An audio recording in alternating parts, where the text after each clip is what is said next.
Dans cette vidéo, nous avons d'abord effectué quelques modifications. Cette question, nous l'avons transformée en quel bouillon utilisez-vous? Comme ça, la personne précise. Ici, nous avons ajouté utilisez-vous des bouillons? Oui, non. Donc, si la personne répond à la question, la personne répond oui, la suite du questionnaire va changer. C'est-à-dire, elle va continuer à répondre à partir d'ici. Par contre, si la personne répond non, elle sera envoyée dans une autre section. Par exemple, dans l'autre section, nous allons par exemple demander à ceux qui ont répondu non pourquoi est-ce qu'elles n'utilisent pas les bouillons. Donc là, on va recueillir aussi leur avis. Donc la première chose à faire maintenant, c'est de venir vers le exactement en bas et d'ajouter une section. Donc cette section, nous allons mettre pourquoi pas de bouillon. Pourquoi pas de bouillon?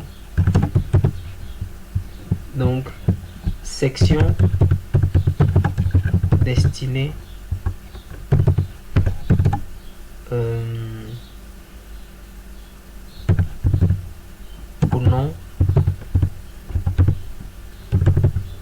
aux non consommateurs, par exemple, de pub pour aller vite.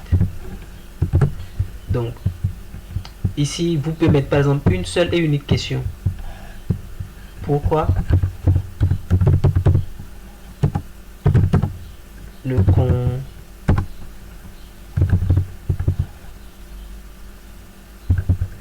consommez vous pas de bouillon? Donc la question est obligatoire et là vous laissez la personne, vous lui laissez toute la latitude possible pour qu'elle réponde. Soit vous faites, vous lui donnez un paragraphe ou une réponse courte. Le mieux dans cette question, je pense, c'est de donner un paragraphe. Mais vous pouvez aussi faire des cases à cocher, c'est-à-dire citer des raisons parce que ça rend malade, à cause d'un médecin, à cause de ceci, à cause de cela. Donc, quand vous finirez d'énumérer tout ça, vous faites case à cocher. La personne peut en cocher plusieurs et ajouter, vous pouvez ajouter autre si elle a besoin de préciser. Mais dans notre cas, nous allons choisir paragraphe. Donc, quand la personne sera à ce niveau, elle pourra écrire autant qu'elle peut. Donc, nous allons retourner à la question oui ou non. Maintenant, pour conditionner la question, vous venez juste là, les 3 points là, vous faites ceci, faites accéder à une section en fonction de la réponse. Donc si la personne fait oui,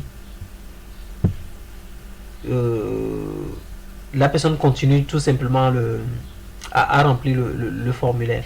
Par contre, si elle répond non, vous faites accéder à la page 2, c'est-à-dire pourquoi pas de bouillon, la section que nous avons créée spécialement pour cela. Donc voilà pour comment conditionner les questions. Vous créez d'abord la section, ensuite vous envoyez, vous venez là et vous faites accéder à une autre section en fonction de la réponse. Ensuite vous venez sur la réponse que vous voulez conditionner, vous ouvrez le menu à droite de la réponse en question ou de l'option en question et vous sélectionnez directement la section à laquelle vous voulez envoyer les personnes. Donc voilà. Maintenant ici, quand la personne finira de répondre, la réponse lui sera envoyée. Vous pouvez ajouter autant de questions que vous voulez. C'est à vous de décider. Maintenant, nous n'avons pas vu le reste des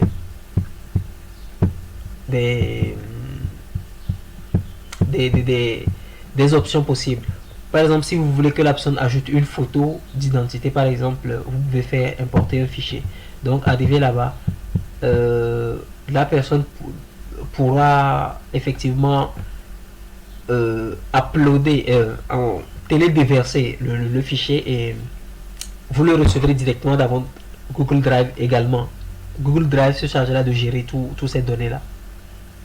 Donc, je pense qu'on a fait largement le tour. Pour ce qui est des autres, bon, vous verrez sur... Bon, ça c'est juste une simple maîtrise des échelles, les différentes échelles de Likert et autres.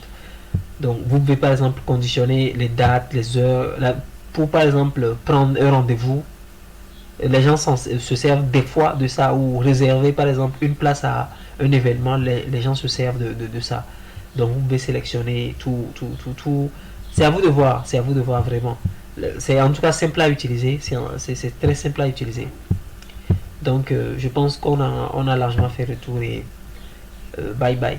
Pour toute autre question, vous pouvez me les adresser par mail ou les laisser en commentaire sous les vidéos.